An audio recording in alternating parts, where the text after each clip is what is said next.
Hi everyone. ये जो case है वो हमारे कॉलेज के ओपीडीज़ का है।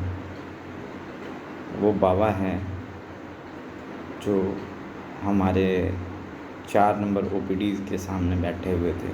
वहाँ चेयर लगी होती है वो बैठे हुए थे। मैं उनके बगल में जगह खाली था, मैं जाके उनके पास बैठ गया। तो फिर बाबा से मैंने पूछा, बाबा दिखवा लिए आप? बाबा ने बोला कि हाँ दिखवा लिए है बउआ। फिर उन्होंने एक पर्चा मेरे तरफ दिखाया कि हाँ ये देखा दिखवा ले लिया। फिर मैंने पर्चा देखा और देखा कि उन्होंने करवा रखा है। उनका सेकंड फॉलोअप था। फर्स्ट मेडिसिन जो सीपिया था, उसके बाद उन्हें ग्रेफाइटिस मिली थी और कुछ मॉडलिटीज़ लिखे हुए थे, जैसे में TB पेशेंट्स थे, क्या डिज़ायर्स थे। और चीफ कंप्लेन में मैंने देखा उसमें लिखा था इरप्शंस थे, जो इसमें पस्चुलर इरप्शंस थे। तो मैंने पूछा, अच्छा कहीं है कि दाग खत खुजली है क्या? तो उन्हें बताया कि हाँ ये तो उन्होंने अपना बायां पैर दिखाया ऊपर उठाकर, ये देखा ना ये भेल है, बहुत खुजली करा था। तो खुजली उस वक्त वो खुजली कर ही रहे थे। तो मैंने देखा वहाँ पर कोई पस्चुलर इरप्शंस नहीं थे, पर ड्राई थे और वाइटिस स्केल्स दिख रहे थे मुझे, जो कि एक एक्जिमा की तरह मुझे दिख रहा था। फिर मैंने पूछा और भी कोई समस्या है? बोला हाँ बउआ, दम उम फुलैत रहैयन, अभियो दमे फुलैत है तो बैठल हती। उसके बाद फिर और भी है, तो वो कमर में दर्द रहैयन, घुटना में दर्द रहैयन, देह हाथ में दर्द रहैयन हमेशा, और कमज़ोरी बहुत भेल।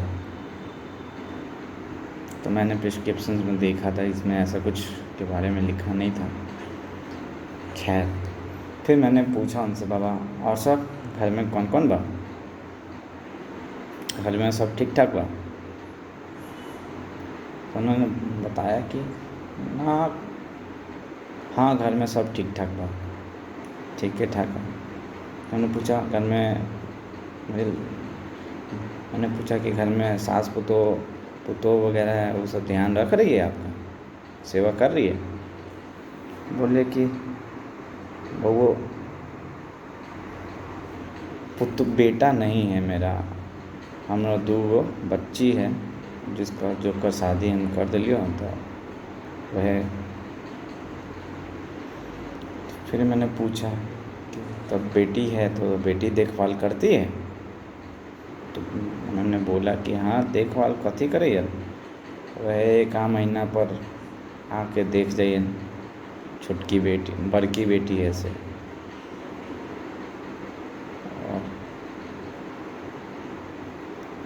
मैंने पूछा उनसे कि तो फिर अकेले ही रहते हैं आप घर पे? तो बोले हाँ बउआ, पति पत्नी हैं, दोनों आदमी अकेले ही रहते हैं, देखभाल करते हैं अकेले ही। वो सबका मन उन होता है या बीमार ना रहते तो 1 महीना पे आके देखभाल कर जाती है, फिर वो चल जाती है। मैंने पूछा कि आप उन्हीं के साथ काहे नहीं चले जाते, उन्हीं के यहाँ दामाद नहीं रखता है आपको ना? कि नहीं दामाद हम ही ना जाए के चाहे छी बउआ केकरो बिनु। मैंने पूछा कि अच्छा तो ये बेटी आपको सेवा रेगुलर नहीं कर रही का है? कथी सेवा करते, वो तो अबैन तो हमारा औरो खर्चे बढ़ जाइयन। ऐसे में है कि हमरा 400 रुपया मिलैया, हमर पत्नी के 400 रुपया मिलैया, जो कि वृद्धा पेंशन है, उसके बारे में उन्होंने बताया। और वो सब आ जाइए तो और मांगे ला पड़ जाइए हमरा, जे हम ना चाहे छी। वैसे में और कोई दिक्कत ना बा, खाए पिए के हमरा कोनो कमी ना बा घर में।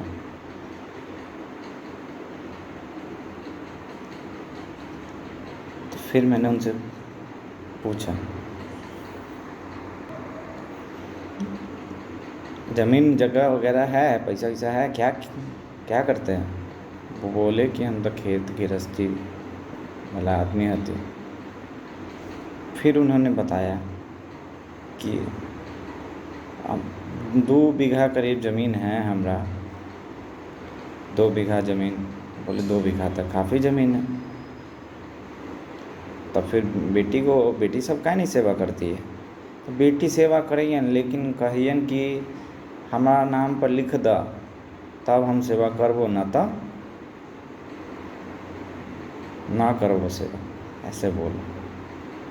मैंने थोड़ा सा उनको काउंसलिंग की, उनको समझाया कि आपके पास ज़मीन है और आप किसी पर डिपेंड नहीं होना चाह रहे हैं, तो फिर आप किसी प्लॉट को बेच के उसके पैसे से आप किसी वर्कर को रख लीजिए जो आपका खाना पीना और ख्याल वाल रखेंगे, गांव में आसानी से मिल जाएगा।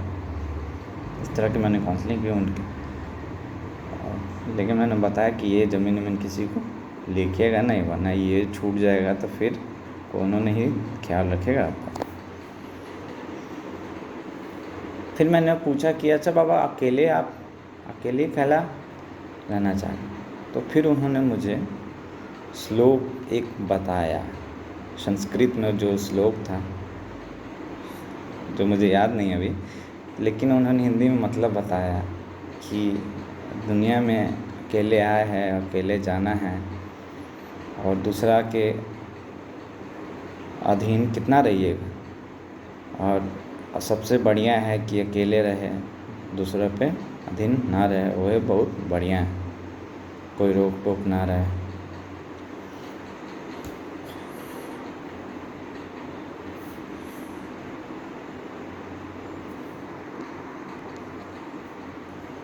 तो फिर उन्होंने मुझे बताया कि हम पहले तो हम जात के पंडित वानी, पहले तो पूजा पाठ करवाइत रही। वो एक्चुअली संस्कृत में श्लोक बोले, तो मैंने पूछा आप कुछ करते थे क्या? तो फिर उन्होंने ये बताया कि हम पंडित रही और पूजा पाठ करवाइत रही। उसके बाद अब एकदम बुढ़ा गेली, उनका उम्र करीब 85 वर्ष था। उन्होंने बताया कि 85 ऊपरे होइत हमर उम्र, 85 की उम्र में वो अकेले, अभी भी वो अकेले रहना चाह रहे हैं, समझ सकते हैं।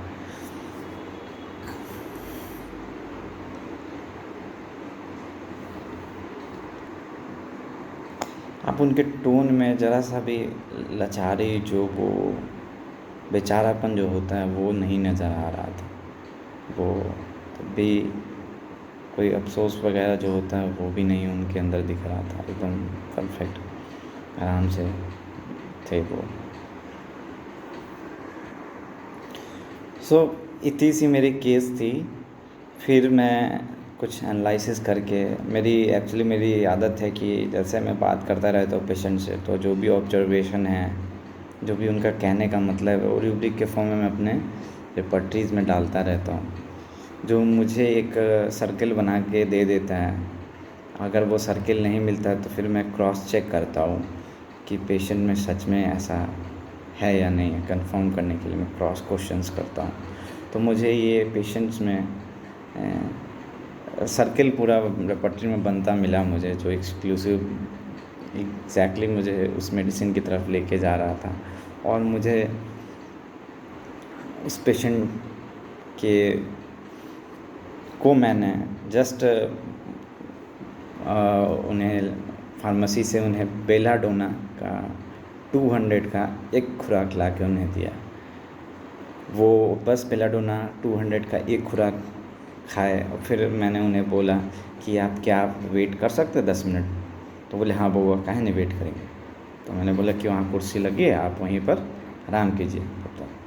तो फिर मैं अंदर चला गया। दूसरी पेशेंट्स थी जो एक एनजीओ लेके आ रखे थी, तो वो मैं देख रहा था। तो फिर मैं 15-20 मिनट के बाद करीब मैं उनके पास गया, तो वो बाबा वहीं कुर्सी पर बैठे हुए थे और अपने पैर को सुला रहे थे। तो मैं जाके उनके बगल में बैठ के पूछा, तब बाबा खुजली हो रहा है क्या? तो बोल रहा है कि उन्होंने बोला कि ना वो पहले हमरा खुजलाइत रहे, लेकिन अभी बड़ा आराम लगैया, वही हम देखते रही। तो फिर मैंने पूछा उनसे कि अच्छा बाबा, तो अभी बतावा दर्द रहो देहवा में, ओकर के हाल चाल? तो बोले कि बहुत देहबो वाला दर्दवा तो बड़ा ठीक लगत हो, और अभी बड़ा दम फूलत रहो, जकर हम वहाँ बैठल रही, लेकिन अभी एकदम दम फूले के एकदम रुक गए, बड़ा बढ़िया लगत। फिर मैंने पूछा कि अच्छा जो कमजोरी लगत रहो, देह में ताकत ना रहो, ओकर की हाल लगत हो? तो हाँ बउआ, बहुत बढ़िया लगै छो कि ताकत आ गलो होते हैं।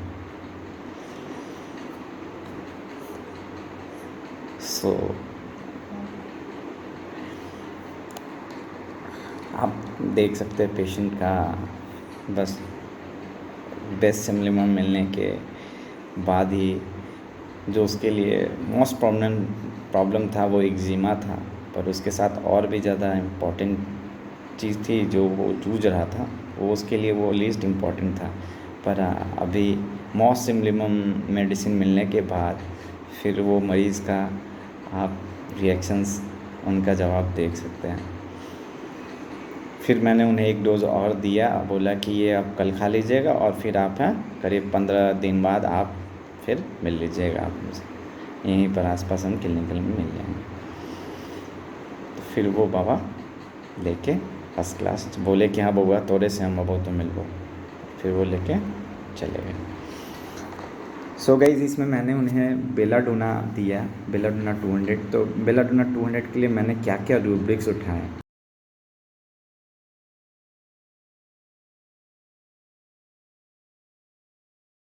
तो इस केस में मैंने करीब बेलाडोना देने के लिए मैंने करीब 6 रूब्रिक्स उठाए थे।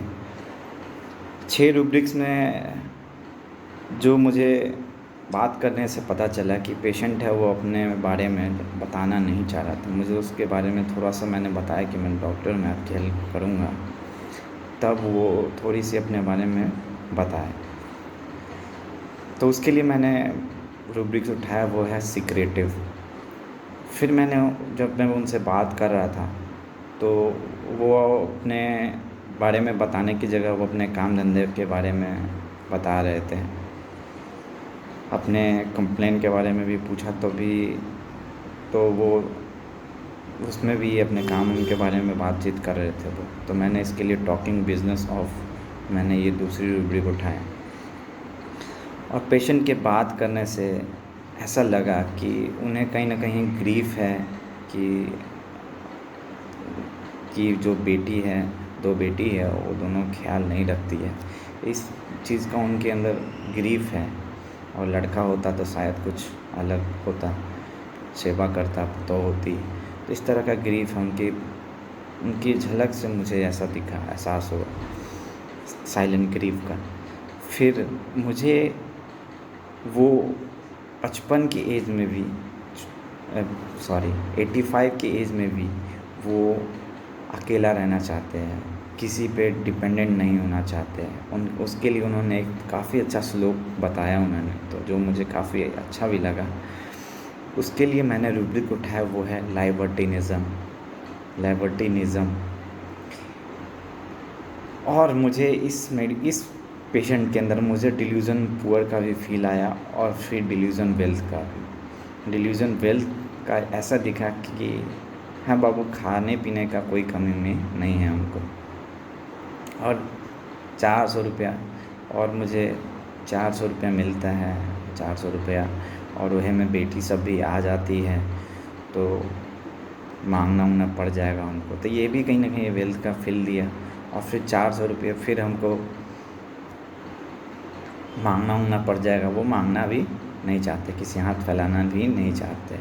तो कहीं ना कहीं ये डिल्यूज़न वेल्थ को फील करवाया मुझे। और फिर मुझे डिल्यूज़न पुअर भी ये इनमें दिखा कि